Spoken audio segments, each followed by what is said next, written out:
Welcome everyone to our special episode. This is episode number 69. So it's crazy that we have literally made it that many episodes a year, almost a year and a half plus, bringing you the latest news every Friday. And of course, Fridays just seem to be the best days to bring you the news. You want to know why? We have a bunch of updates from last night that we are going to get into. So just a quick shout out to Hans and FutureAza and obviously King of Cybertruck FSD for being here and giving us your time. I even took time out of my camping trip to be here via the Starlink Mini. So any complications, we can thank Elon for that. But outside of that, I get access anywhere we go. So let's just, let's just jump into it. So number 69 of the Tesla Beat podcast. Stock is had a small dump this past week. It was up to 254 last week, and then it was at 246. I think it was just specifically it dropped in reaction to the delivery numbers. And my understanding is a lot of people were saying that they not beat based on some other censuses that are not actually legitimate. But either way, they did beat, even if it was by a small hair, at 200, and we'll get into the exact number in a second. But they had their best quarter ever. So the exact number is 463,000.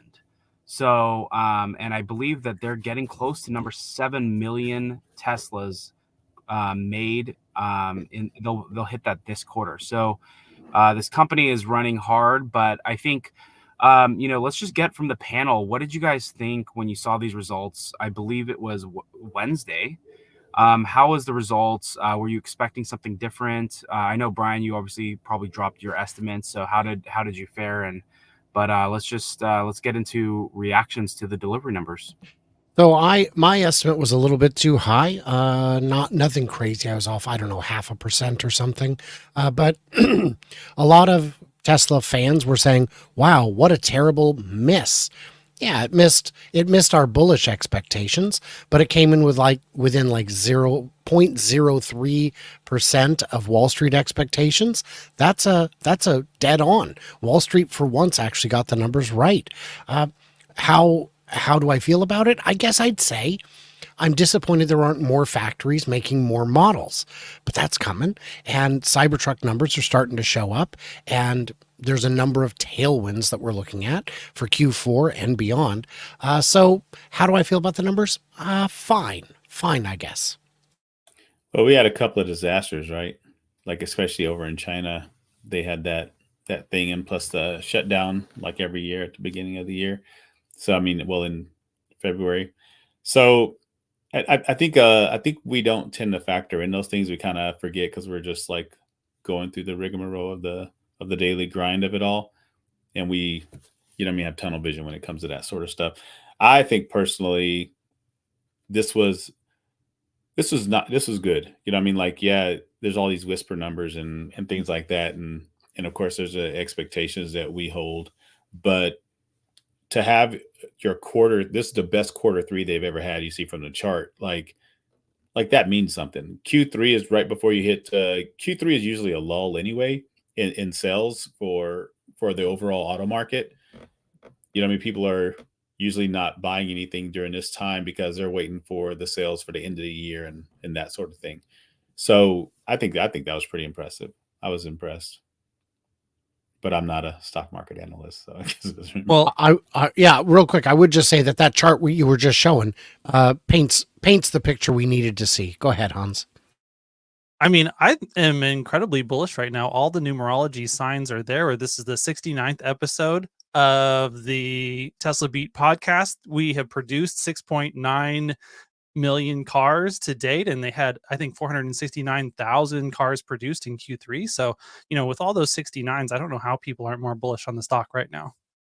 And in the title for the episode, you guys gracefully included a little pound symbol. So it's really pound 69.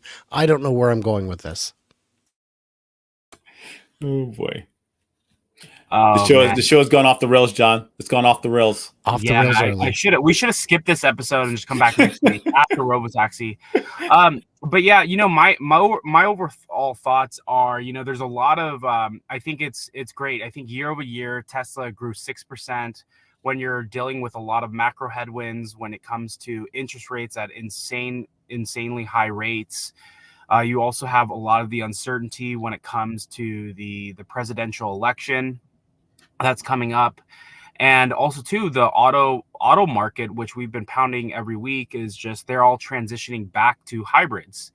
I mean, Toyota, I was talking with a Barron's analyst the other day, or literally just yesterday, Al Root, and he was just talking about, how I believe 70% of Toyota's cars are now hybrids.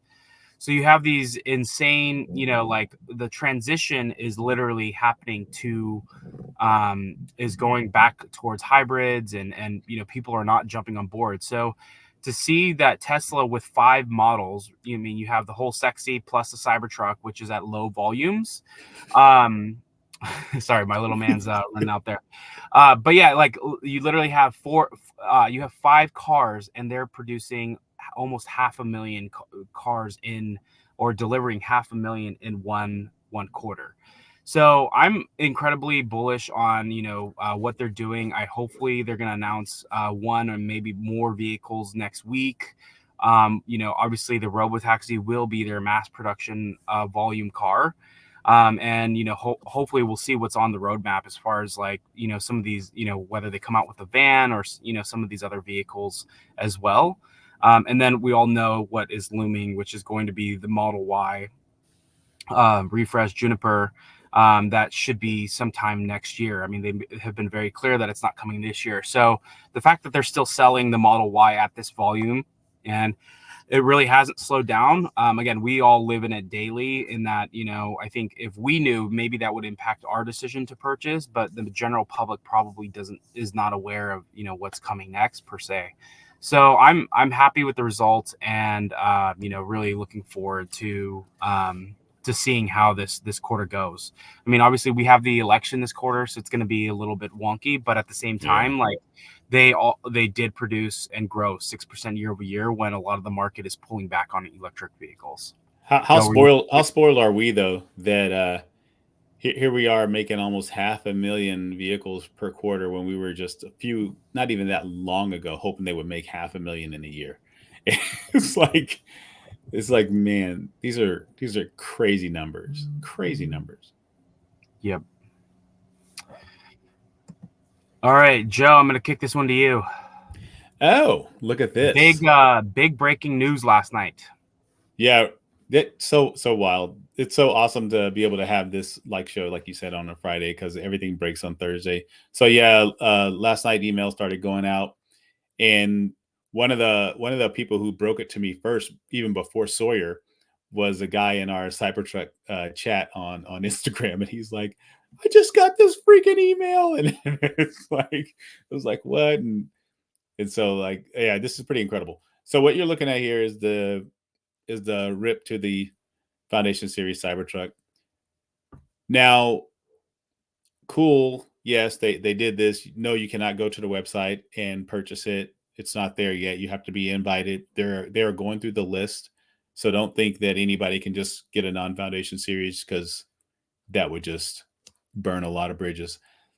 So you have they are honoring for those that did order it. If you see over here, the FSD price, $7,000. So for those that did pre-order it during that time, $7,000, you get that.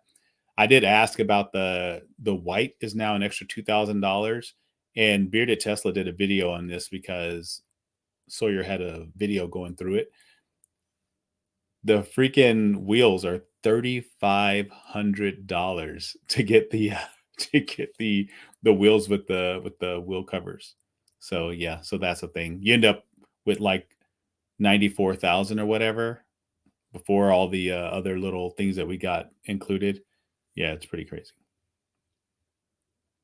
Wow, that's not far off. And yeah, I mean, especially when you talk about being able to buy it up front. But Hans and Brian, what did you guys think about when this news dropped? Were you expecting it to be a little bit later, or were you were you thinking this was about the right time? I was always thinking it would be in Q4. I didn't know when in Q4. I was guessing later in Q4. If you'd have asked me to guess, I'd have said November, December. So to me, it's a little bit early, but that's because production has been ramping so efficiently that it makes sense. Now is as good a time as any. If the volume is there, let's do it. Hans, you want to jump in? Nope. Yeah, there's some changes too, just for people to notice the difference. There's going to be no piping on the seats. You got the silver piping for the Foundation series. The center console area is just all plastic on the Foundation series. You have the stainless steel on that, as well as the no badging, and there's some differences to the Squircle as well. The coloring of the gray and the airbag. So little things. The little things. I am curious if y'all know yet, are they going to keep the Foundation series option around for people to order, or is it just completely no longer an option? I think it's going to stick around. If you want to pay that premium, I think they will gladly sell it to you, because you'll get it sooner. Of that. Yeah, you'll get it sooner. You get to jump the line.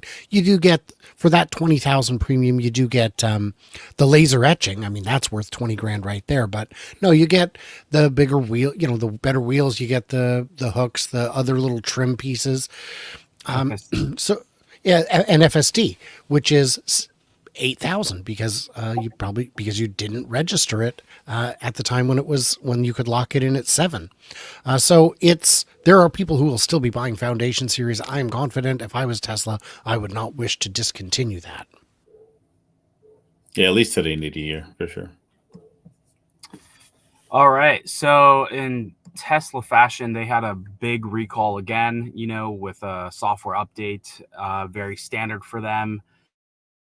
Actually, this time around, I did not have friends hit me up and ask me, hey, something wrong with your rear view camera. But either way, of course, every news outlet is going to report on, all of these vehicles. And I do want to call out the volume on these, right? Like, when you think of this is only 27,000 Cybertrucks versus, the typical recall that's happening for some of these other legacy OEMs is like typically like 200,000, 500,000.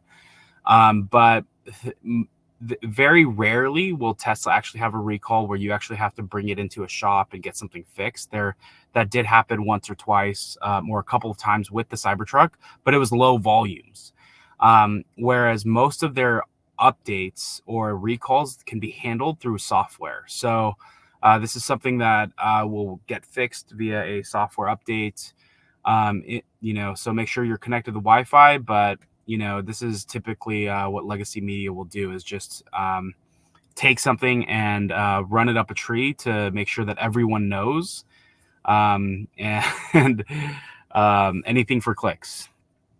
Any thoughts on this? I mean, typical.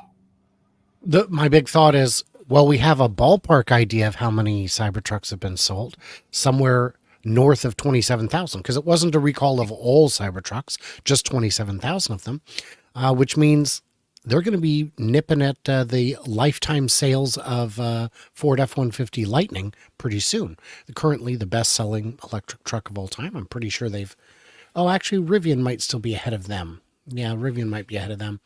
But Lightning is at something like 50,000-ish, 60,000-ish lifetime, and they are not putting up the best numbers. They're on pace for something like 30 to 36,000 this year.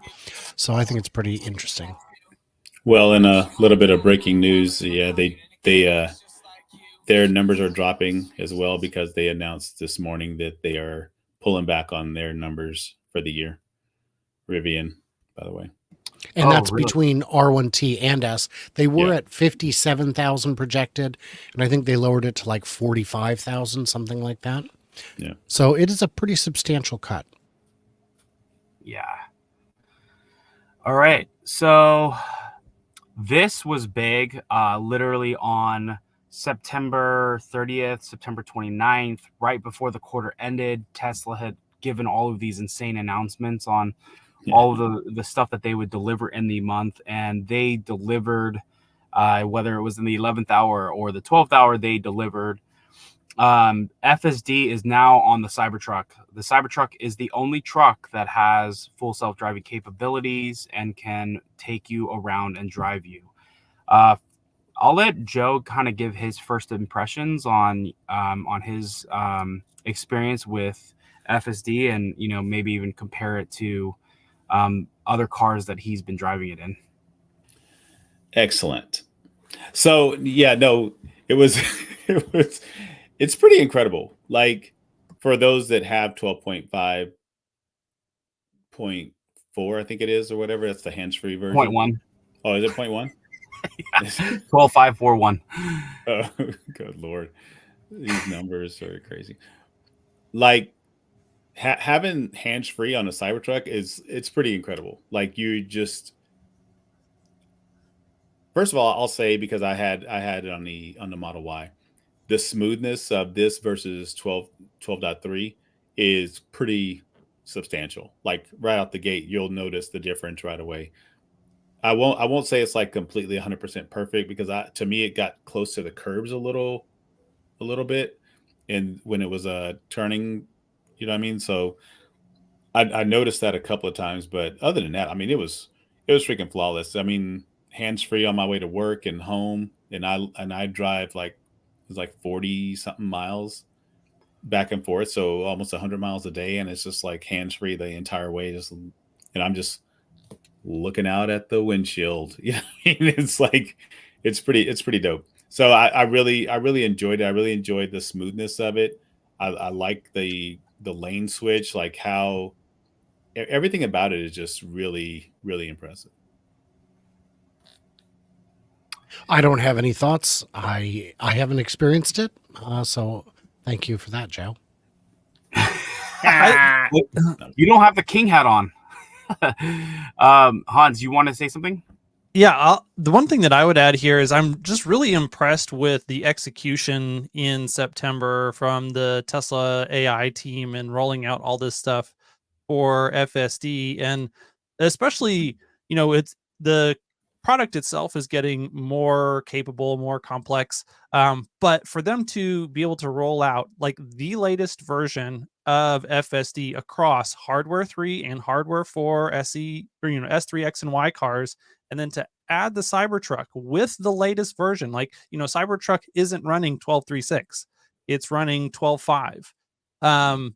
So to be able to seamlessly orchestrate the rollout of 12.5 across all those different platforms at the same time, while adding actually smart summon, is just an incredible accomplishment. Like, the level of execution that Ashok is coordinating within the Tesla AI team right now is super, super impressive. I had some nervousness, later in the summer this year about how hard was it going to be to do those things? How hard was it going to be to run the 12.5 models on hardware 3? How long was it going to take to get it on Cybertruck? And their ability to roll all of that out in the last month really shows that while it felt like there was some delay after a long stint of time where 12.3.6 was pretty much the only thing that went wide to everybody, it wasn't because they weren't making progress. It was just that they were making those refinements, and they wanted to have this nice, seamless, coordinated rollout to everything all at the same time. And they were able to not only set that as their plan, but to actually execute on it, which was amazing. I'll also add that I was at my service center yesterday because I was looking at the new laser light that's available for the Cybertruck, because I think it's interesting. I'm not going to get it, but the Cybertrucks that they're delivering right now don't have FSD downloaded on them. It hasn't been added to like every single truck. I guess maybe when you purchase it, it comes later. But for people thinking that, people were kind of upset because it was rolling out, and then they came to pick up their truck and they was like, hey, it doesn't have FSD on it. And so, you know what I mean? Like, it was like, you probably have to wait. So that was an interesting note I thought was should be mentioned. That's interesting. So I got FSD, I believe, what was it, Monday, or yeah, it was like Monday afternoon or something. And my experience, because I have it in my Model X. Well, I have a different version, which is the 12541, versus what's on your Cybertruck is 1255. My personal opinion is that, to be able to roll out the Cybertruck and have it as smooth and as confident as with this version in its very first iteration to the general public is absolutely mind blowing. I took it to, I'm going to drop a video in the next couple of days. I took it to Lombard Street, which is the curviest road, probably in North America, or maybe one of the top 10 in the world. But it did not handle Lombard Street, one, and because it's probably not been a priority, but it did handle San Francisco really well. And when you get to San Francisco, there's a couple of big factors, right? One, you have like 15 lines in every single lane because of the trolleys and all of the buses that are running through. So to be able to determine and see and say, okay, I need to stay in this lane as confidently and not get so caught up and confused was just crazy. And then to be able to be at an incline part, as it's kind of going up and over the hills, especially as you go up to Lombard Street, and autonomously do that, right? It's like the car itself is doing that. I'm not controlling it at all. And then there was times where the trolley had to go by or got stuck, and it literally just stood there. So not only did you have, all of the crazy lines that you have to deal with, you had the incline, you have homeless people jumping out, and then, just like walking in the middle of the road. And then the last thing was, that I don't think that I've seen is the fact that, it's pretty normal for San Francisco, an Amazon bus just needs to stop in the middle of the road to go deliver a package. And it literally it just naturally goes around it. There was even times where I actually had oncoming traffic and it was still able to navigate through it after other cars had gone by. So I personally think that actually 1255 actually is better than what was on my Model X. It just is a lot smoother. There's still some things that it's dealing with when it's slowing down, but for me, I was just truly impressed with where FSD has come, but also too for a brand new vehicle that is new to the fleet. And also too, to be honest, this is like more than probably like when I ordered this car, I think back in 2019. For me, it was like, why do you buy a Tesla? You buy a Tesla, sure, it's like, it's cool, it's a cool car, it's fast, but you really buy it because of the technology and the full self-driving. So when I got my truck in February, like I've driven almost 15,000 miles, and it has been gut-wrenching not having FSD. And now having FSD, and I know like people like Joe, you've done a lot of miles. Brian, I know you've done an insane amount of miles. And then Bearded Tesla and Tesla Tino, they have done a lot of miles without FSD.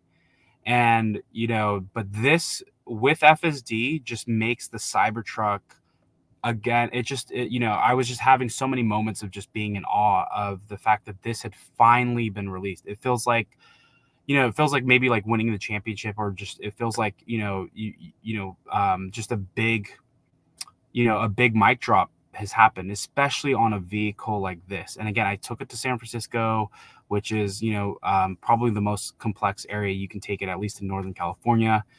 And, it handled like it did super well. So I was really impressed. I'm really excited for the future iterations that Tesla's going to have of the Cybertruck. But it's just they've done an amazing job, and I'm just echoing what Hans said specifically about what Tesla has delivered in this month. It has just been incredible with actually Smart Summon, and all of the other releases that they have done. Like, these are like 3 or 4 years ago, the stuff that we were getting excited about, like Smart Summon, like all that thrill is back now. Like, I want to go to a Costco and check it out. And same thing with FSD. I was like, I need to get out of these work meetings so I can go test it. It's just, that's the thrill that's there. And it was just kind of like exciting to kind of feel that again, and, kind of feel like a kid in a candy store all over again, like I did 3 or 4 years ago. So truly, truly awesome. And so the team is just doing such an amazing job, the Autopilot team. So what I would add to that is that the fact that we can see it running on S and X and 3 and Y, big deal. They're not that different. The camera placement's a little different, but it's not a big deal. But with the Cybertruck, the camera placement's very different, and the steering mechanism is completely different. And now we see them out validating it on the Semi. If they can get it working on the Cybertruck and the Semi and the S and X and 3 and Y, that means it can go on anything. Even a bot. That means it can. The idea of licensing is no longer crazy. I've seen some people saying, how on earth are they going to license it if they can't even make it work on the Cybertruck? Well, they can make it work on the Cybertruck. All it needed was a little bit more compute because it was so radically different from the way the other cars are driven. And I think that's what we're seeing now. Well, and I think besides just compute, it also may be a function of having a few, like you may need a few thousand cars on the road for a few weeks or a few months to gather the data that's necessary to really do the transformation of the camera inputs from one set of camera placements to another for a different vehicle.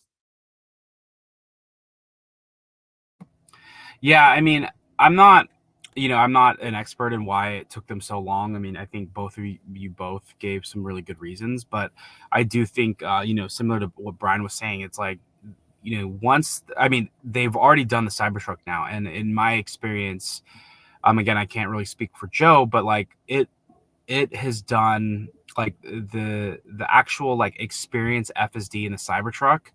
It's solid. Like they did a really good job. I mean, it's not just like, and I'm not living in my car and doing it, but as I'm driving around, I feel like I'm driving my Model 3 or my Model X.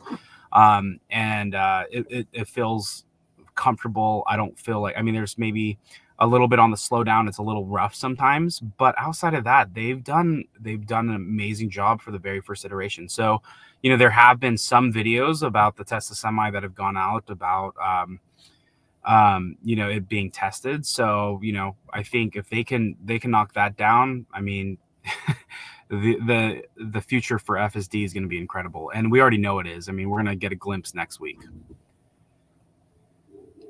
Thanks. So the Tesla files for a battery patent. This is pretty awesome. So this was released, and I hit up Jordan Gissage like right away, the limiting factor. I was like, dude, you gotta see this, and he's like, I'm on it, and he's making a video about all of this. So one of the things that K10 pointed out was that this is a similar process to what's used in the medical field, and I thought that was very interesting. That there's a lot of carryover, and Monroe team has talked about this. Like a lot of this stuff seems like rocket science. You know what I mean? Like for lack of a better term, you know what I mean? It really seems like that mesh that Elon has within his whole conglomerate of businesses just seems to work well together. Like people are throwing out ideas from here and there and trying to work together to solve problems. And this seems like one of those things that they figured out together. So I think it's pretty cool. There's a lot of information here, and I think SETI had mentioned this first, and there's another thing coming up that Alexandra had also pointed out. So I just think this is the dry barrier electrode. I know that Hans is probably going to go into this, but holy cow, man! Like Tesla's not playing around. Like you see all of this stuff happening in the broader spectrum of the market, right? Like all these people pulling back and everybody's saying this and saying that, but Tesla just full steam ahead. Like forget what everybody else is talking about. We're doing this. And it's pretty impressive to see them just go forward. And I remember the Hans and Farzad interview that they just did with Patel, and Rohan was saying something about how that the team is just, We do important shit ourselves. yeah. Dude, like no doubt. They're not waiting for anybody to come out with something or anything. They're just going full steam ahead. Like everybody else is like, oh, we should probably wait to figure out what the market's gonna. Yeah, no, not Tesla. Yeah, Tesla doesn't wait around for others to get stuff done. If they did, then they would not be where they are today. the whole movement, the whole industry right now, the automobile industry, where would we be right now? Just think about that. If it weren't for Tesla coming out with the Roadster and the Model S and everything they've done, like this whole like 12-year period, I shudder to think like where we would be right now. Like that's crazy. Yeah, it'd Well- still all just be hybrids. Yeah. And it still is hybrids. I mean, Toyota's literally 70% of their volume is hybrid. But yeah, no, I think without Tesla, I mean, it actually puts, into question that, you still question like what are these other companies doing? And we all know what they're doing. They're just trying to get as much margin as they can. But really, at the end of the day, like as they pull back, Tesla is pulling forward. And as Hans was saying, like Tesla's just doing cool things themselves, and they're gonna go get it done and go move forward. So, and because they're running at such a fast clip and innovation, what it's coming down to is the fact that like patents. I mean, Elon's joked about that. I mean, they're doing that out of more of like just protecting their all the stuff that they're creating. But he says patents are dumb, right? That's for the people that are just trying to keep up and stuff, that are trying to like, you look at like a company like IBM who owns all the patents and they're just trying to sue people to make money. But it's very different for Tesla. Hans, were you going to say something? Yeah, the only thing I'd say on batteries at this point is that, 4680 is finally really getting to the point where it's beginning to meet a lot of the goals that they had set for it originally. And it is a little bit late, but they were really, really hard challenges to solve. And the battery industry as a whole is just a really, really, really hard business. And don't forget that when Tesla originally announced their plans to get into battery manufacturing, everyone laughed and said, oh, they'll never be able to compete with the likes of LG and Panasonic. And now they have, successfully been able to produce 4680 cells with the dry cathode and anode process. And that's something that none of the other big boys have done yet. And so while it has taken longer, they are still ahead of everyone else on those fronts. And not only with this patent, but some other news that came out this week, we learned that they are pushing forward aggressively with chemistry changes, with other changes to improve the 4680. There's new cells. Yeah. And so all of that just shows you that, it may be late, but this is still accomplishing the impossible, at least impossible for any other battery manufacturing company. And it's going to continue to get better from here. We're going to get higher performing cells. We're going to get a variety of different types of cells that are better for different applications. We're going to get better life. Like all of these things are going to get better. They're going to get cheaper at the same time. And excited because that just unlocks so many more use cases. When you look at the changes they're making, you think, well, they've already got a great battery, one of the best batteries out there. Why keep pushing? And the answer is, look at their history with thermal management. You had the Model S and X had pretty darn good thermal management. But when the Model 3 came out, they were like, no. If we want the range, if we want the efficiency, we need to invent the super bottle, which made things so different. I was just sure that was the pinnacle. And then the Model Y comes out and it's got an octavalve. And now we're on the second generation octavalve. And the cars that you're seeing from the other guys barely have what the Model S originally had, which was, again, a pretty good system, but not anything like what we're seeing from Tesla. And the battery front is the same thing. Can we get 1% better, 2% better? Can we stack a bunch of those? Now we're in the lead again. And that's their philosophy. 100%.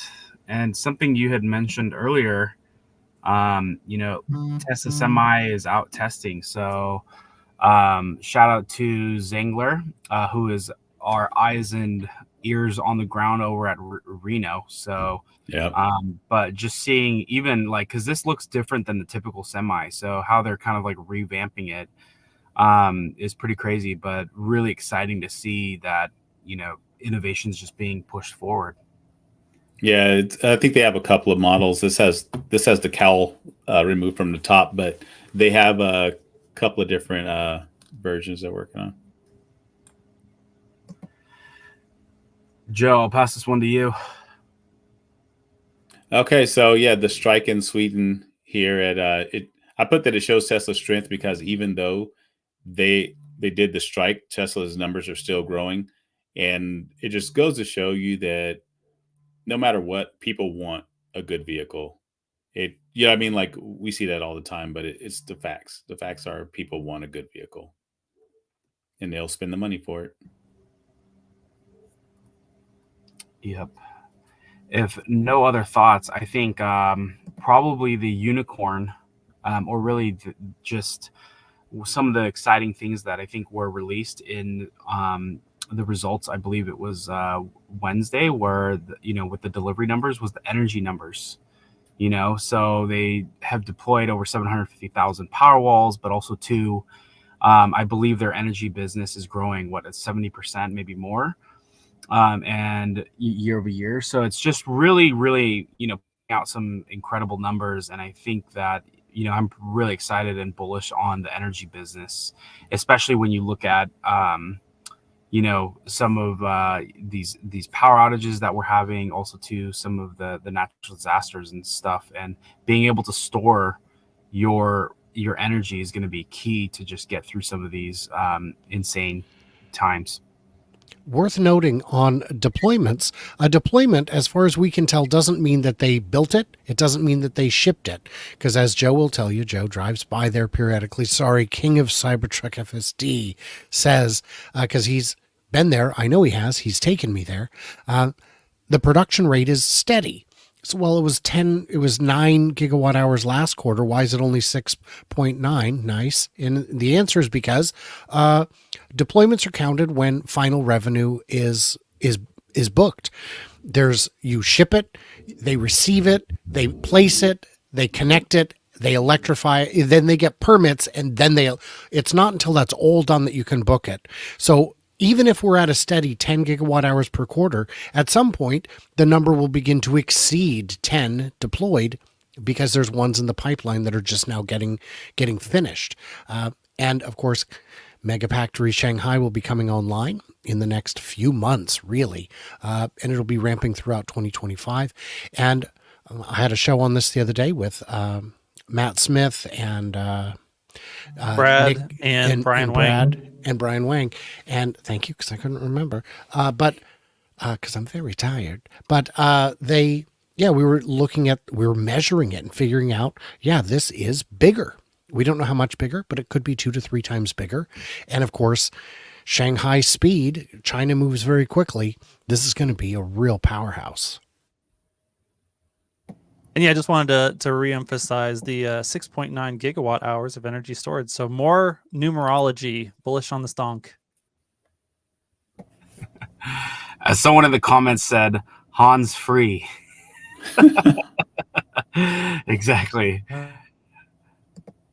All right, Joe, to you.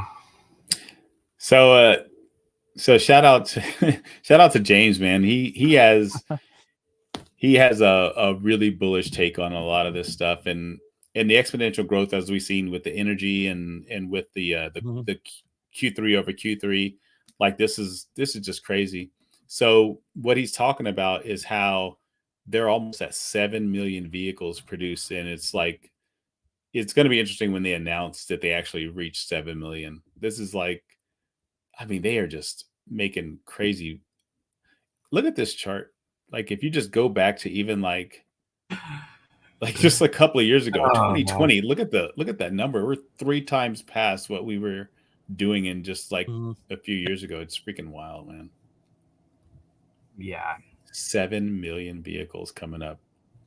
I know. I think it was shout out to our friend Fred Lambert, who was like, since 2019 through 2024, what new vehicles has Tesla put on? It's like, well, a pandemic happened, and not only that, they also 3x'd.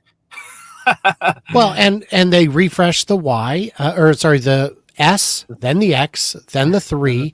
Yeah. The Y is upcoming. We've seen leaked photos, not leaks per se, but like there was an ad that was posted in China. There was a wall signage in, I think, maybe England or something. And those aren't leaks. We're not sharing anything that isn't out in plain sight. Those are, yeah, no, and oh, maybe a truck they built. I don't know. No new vehicles. You got to really stretch the imagination. By that regard, Honda hasn't released a new vehicle unless you count that Chevy Prologue. Yeah, and also too the release of FSD as well. So which came in October of 2020. Hans, you want to say something? Okay. But yeah, I mean they've been doing a lot, and it's about to get even more wicked next week when they release more information on the next vehicle potentially, and potentially more of getting into full self-driving and stuff. So when we did our tour with Sweden, was it Sweden that came when we did that factory tour? I believe that was Finland. Finland, yes. So we did a factory tour with Finland, and I noticed that there was a skateboard platform that looked like nothing that they had built at the time. Not even a Cybertruck. It was like really boxy, square. It had a wheelbase that was like almost the size of the Model S, but it was like very square and boxy looking. And I was like, "Did anybody see that?" There was like two of them like right there, and I was like, "What the heck?" That it just looked really different with the front end and the skateboard and everything, the way it was set up, and it was just there in the Fremont factory. And I just thought, "Well, that's interesting." So I imagine on 1010 there's going to be some things that come out that's going to be very very cool for people to see, but I also like the fact that Tesla doesn't rest on their laurels. They lead in almost every facet, and they just keep pushing forward, and that's pretty awesome. I mean, if you're bullish on the stock, like this is like we are truly living in the future, and everything is like coming up Tesla. It's crazy.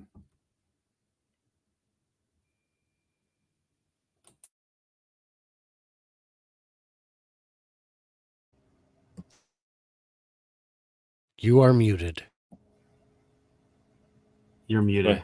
Well, I mean, yeah, you're back now. So. Okay, sorry, had a Starlink moment. All right, so I think the next topic is Cybertruck maybe getting new batteries in 2026. Tesla plans 4 new batteries in 2026, including for a robo taxi. And I think that this comes about 4 years after Elon has introduced the what we know today as the 4680. But I think that, as we were talking about earlier, Joe, you mentioned the article about the battery patent. And then Hans, you brought up just like, Tesla and their mentality of just getting shit done and creating cool things themselves. Tesla, that's the thing. Like what would be interesting, and not that they would even spend money for this, is if they could get like a department that could literally just through social tell the story of the cool things that they're doing. Because they're iterating so fast. I mean, so this is going to be, if they're going to even continue to create new battery technologies, obviously. Yeah, I think that's us, John. I think we are the storytellers of of Tesla and their inevitability. Like it's kind of wild that they don't do that, but yeah, it'd be cool if they did. Go ahead, John. Yeah, sorry about that. But yeah, I think the idea, I don't know exactly what you said while I was out, but if they're able to bring their Teslas over, a pad to be able to charge, I mean, all that stuff is coming, right? So I think this is what Tesla's doing. They're innovating at an insane clip. So I'm bullish and excited about where they're headed. Any other thoughts on this news? I think that as we look at the chess pieces that Tesla has put into play over the years, you just kind of realize that they're functioning at such a high level that you really don't see what they have planned, and you can see it through all the rhetoric that happens online. People think, oh, they're failing, and all this is too bad for Tesla, and then like everything that's happened this month is just like, yeah, no, we're still the king, and it, you know what I mean, and it's like holy cow, man! Just when you didn't we follow it every day, and some of this stuff still shocked us. I mean, we weren't even expecting them to lay out a freaking roadmap, and they did that, and then they're hitting on it. You know what I mean? Like, they're just like, I mean, the chess moves are like crazy chess moves. All right, so ending with this segment, the upbeat is something that we will just kind of go and get each panelist's view on various topics that are just across, that are just crossing the really the, I would say, SpaceX, Boring Company, the auto industry, even Tesla, anything else. So we'll kick this one to Brian. SpaceX to bring home the stranded. Yeah, it's exciting. Well, as you know, United Launch Alliance was the provider of choice for manned space missions, and it wasn't until there was a lawsuit filed by SpaceX to say, you should actually go with the lowest bidder instead. So they gave out 2 bids. NASA likes to do that now, and what they found was that not only did SpaceX come in much cheaper, but they actually came in. United Launch Alliance did strand more or less. It would have probably been fine to bring them back on a crewed mission, but SpaceX has come through and will be bringing them back on a otherwise already scheduled mission coming up in a few months. So it's, I don't know, very exciting. Yeah, kind of. It's a miss on mainstream media's part. They don't really like to talk about the good things that Elon does, especially during this election cycle. But yeah, it's pretty incredible. So I'm going to push back on that. When it comes to Tesla, that's absolutely true. But when it comes to SpaceX, the headlines are remarkably fair because the kind of people who consume space news don't buy into clickbait.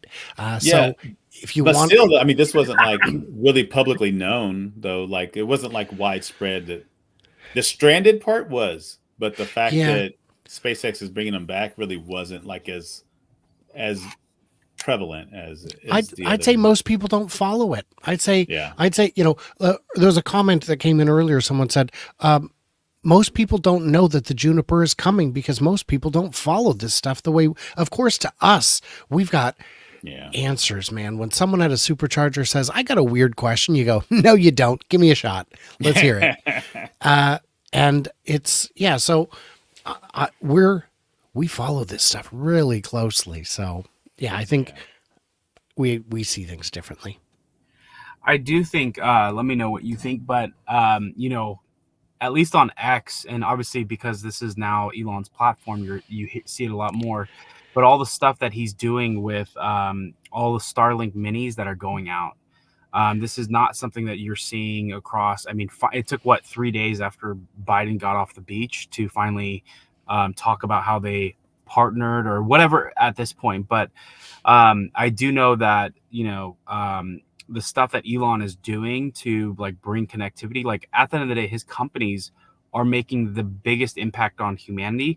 And actually, SpaceX might actually and may actually become his biggest and most accomplished company out of all of them. If you think of just connectivity alone and what that will do for humanity, outside of obviously, electric vehicles and storage and all that other stuff. But just connectivity will potentially just change everything. And it is. I mean, you're seeing it right now in North Carolina, where there's huge disaster there, and they're delivering tons of Starlinks. So. All right, next topic. Hans, to you. Not a surprise. Yeah. Stellantis is even, of the big 3 here in the United States, if you would call Stellantis a U.S. company, they now own Dodge, Chrysler, Jeep, and it just hasn't been good on the EV front. And they haven't been able to produce compelling hybrids really either to date. So it's really not a surprise. It's a very complicated business to run. I do feel bad for them and the market position that they're in. But the other thing to note here is that, a few months back when Tesla's results started to raise red flags among most of the investment community, they said, "Oh, look at the legacy auto companies; they're all doing fine, and Tesla's the one that is really being hurt right now." And they always forget that Tesla cuts out months and months and months worth of inventory flow from when the time a car is produced to when it is in the hands of a customer. And that means that you see trends that are happening in the overall auto industry in Tesla's results first. Maybe also to a certain degree in Rivian's, but Rivian's such a small company that it's really harder to draw trends from there to the broader auto industry.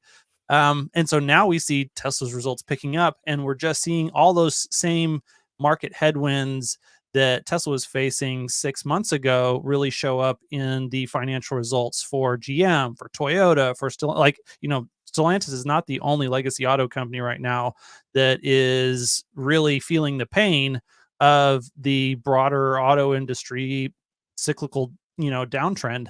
And Stellantis being one of the weakest of those conglomerates, it's obviously very, predictable that they're in the position that they are right now. Yeah, I'm not surprised by any of this. Legacy auto continue to slow down, as we're going to see here. I'll hit this one. Toyota stalls EV production. No surprise here. They're just following in line with what everyone else is doing. We all know that people continue to transition to they could just continue to transition to hybrids, right? I think that's where people are focused on the short term.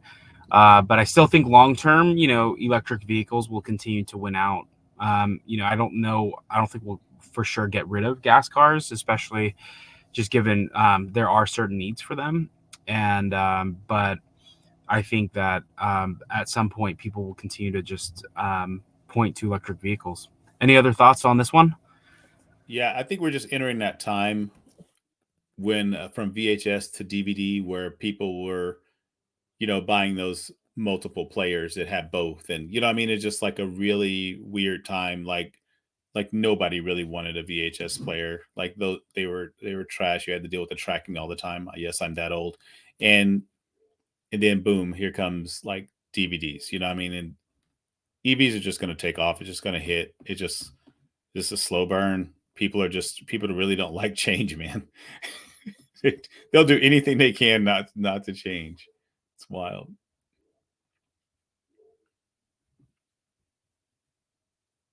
There he is. Look at John. So stoic. So stoic. You're muted now. How did you notice I was saying Starlink at its finest right now?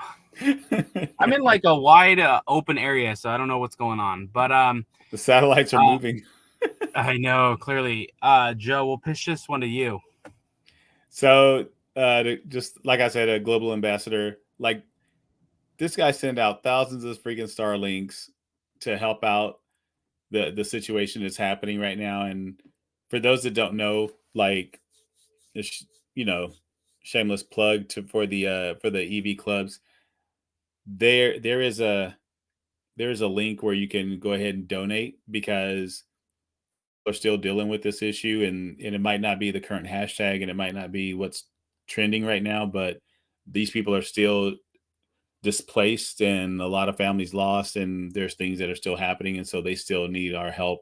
And so we are trying to gather up funds to help out those people. And so we have a link to that. I'm pretty sure we'll put that in somewhere. Yeah, I'll add it right now to the thread. But also too, Elon did give, I think, a month free of service for Starlink in the impacted 2 months, 2 months free. Wow.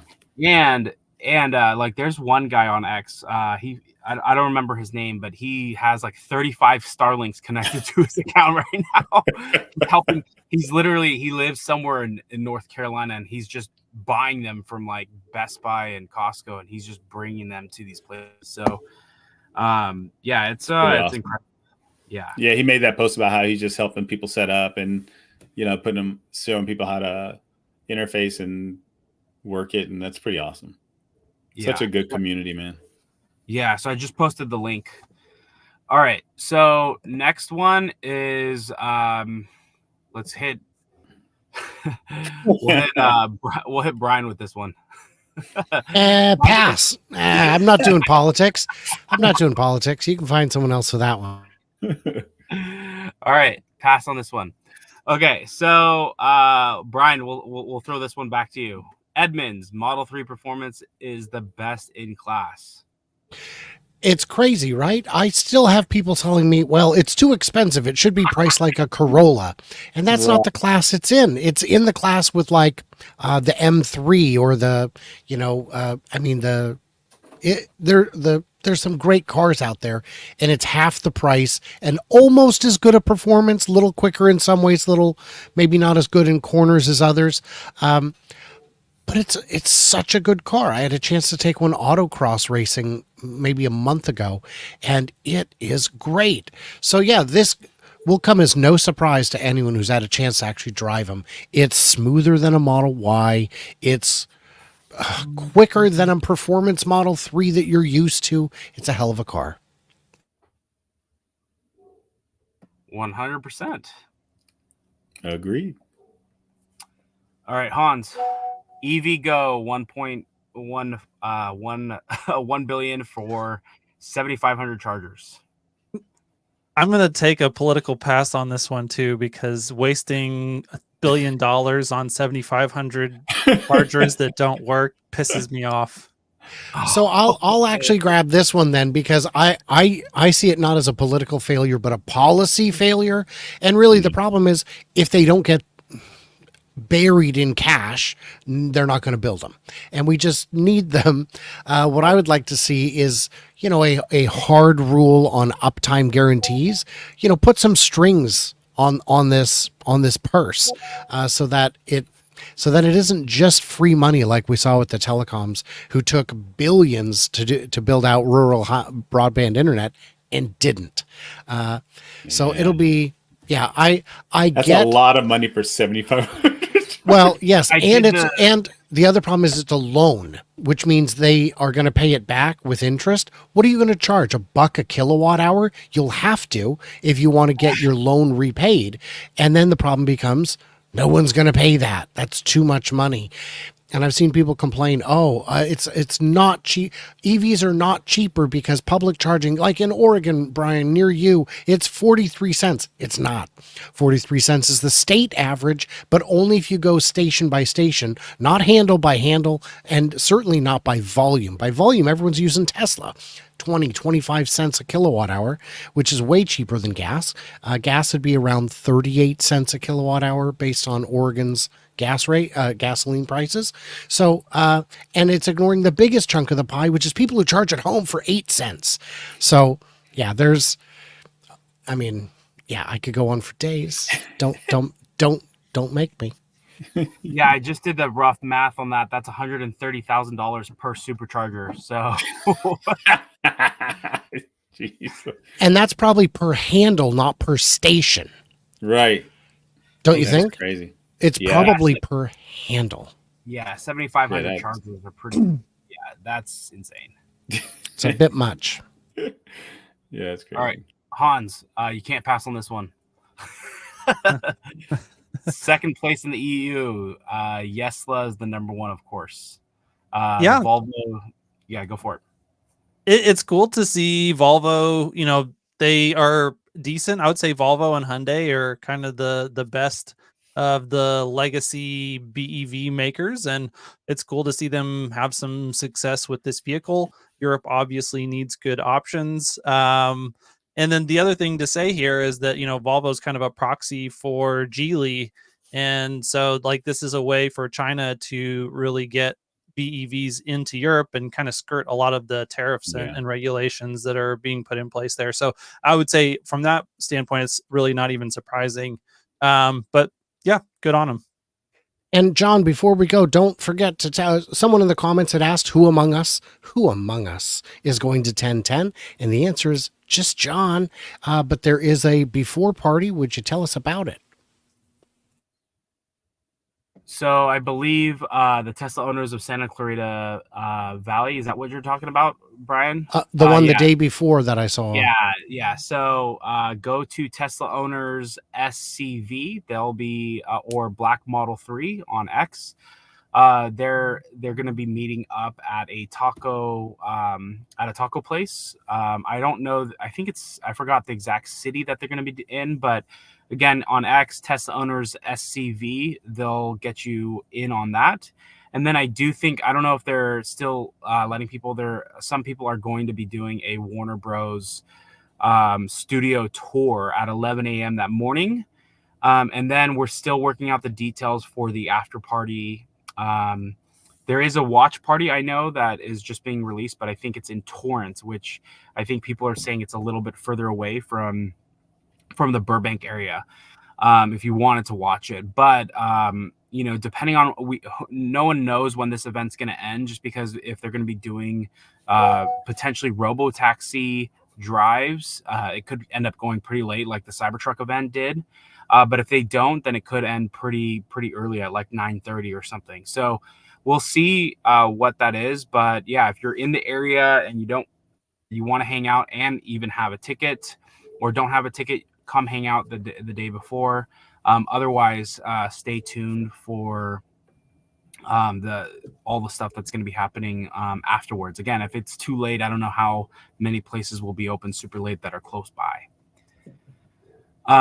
So yeah, we'll just I think the link to donate for Hurricane Helen disaster in North Carolina is posted specifically in the X thread. I'm going to be adding it after this into the YouTube thread, so you can donate and help a bunch of the owners clubs who are making an impact. There's about $1,800 out of 10,000 already donated. But again, with that said, this is episode 69. Please, again, patronize our wonderful hosts here, Brian FutureAza and Hans Free Nilsson. So if you, and then obviously the king of Cybertruck FSD. So make sure to hit that like, subscribe button, follow this podcast. We love giving you updates, especially the first thing on Friday mornings, because we know that Tesla news breaks on Thursday nights. So this is the place that you want to be. And we will be here next Friday, assuming everyone wakes up and stuff. We'll be here next Friday to talk about the Robotaxi event and all the things that happen. So looking forward to seeing you next week, and thanks for tuning in. Have a great week, everyone.